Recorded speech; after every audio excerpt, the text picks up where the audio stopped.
হরে কৃষ্ণা। আজকে বানিয়েছিলাম pasta. Mainly আমি বানাইনি, বানিয়েছিল আমার হাজব্যান্ড। তো সেটারই একটু ভিডিও করলাম এবং শেয়ার করছি আপনাদের সাথে।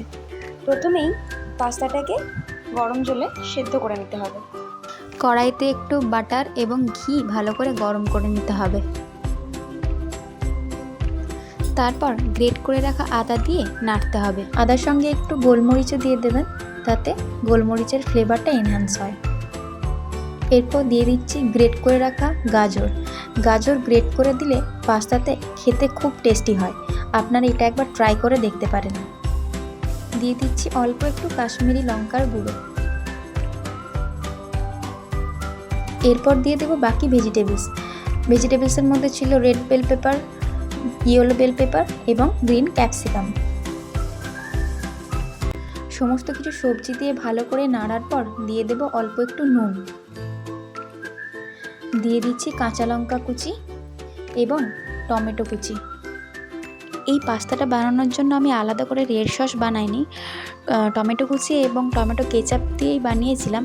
খেতে ভীষণই টেস্টি হয়েছিল। বাট আপনারা যদি বলেন রেড সসের ভিডিও আমি অন্য একটা সময় দিয়ে দেব। দিয়েছিলাম সুইট কর্ন। এই পাস্তা রান্নাটির উৎপত্তি হচ্ছে ইতালি থেকে। এটা মেনলি একটা ইতালিয়ান ডিশ, কিন্তু ইন্ডিয়ান ফ্লেভার, যখন ইন্ডিয়ান মশলা আমরা এগুলোতে ইউজ করি তখন পাস্তা অনেক বেশি টেস্টি এবং জুসি হয়ে যায়। তাই ইন্ডিয়ান স্টাইলে যে পাস্তা সেটা অনেক বেশি টেস্টি হয়। বিভিন্ন ধরনের পাস্তার রেসিপি হয়, red sauce pasta, white sauce pasta এবং পিঙ্ক সস পাস্তা। বাট আমার পার্সোনালি এই পাস্তাটা খেতে ভীষণ ভালো লাগে।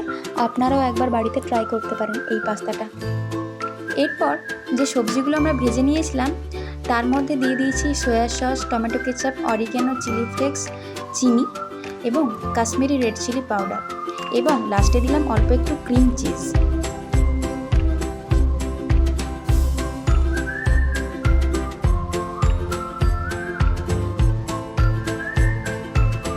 এরপর অ্যাড করব বয়েল করে রাখা পাস্তা একদম সিদ্ধ করবেন না, 80% মতো কুক হয়ে গেলে নামিয়ে দেবেন।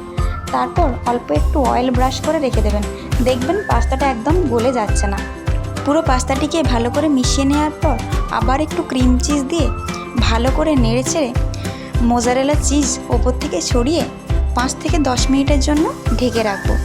ইতালিয়ান রান্নার মেন বৈশিষ্ট্যই হচ্ছে চিজ। আপনি যত বেশি চিজ দেবেন তত বেশি টেস্টি হবে।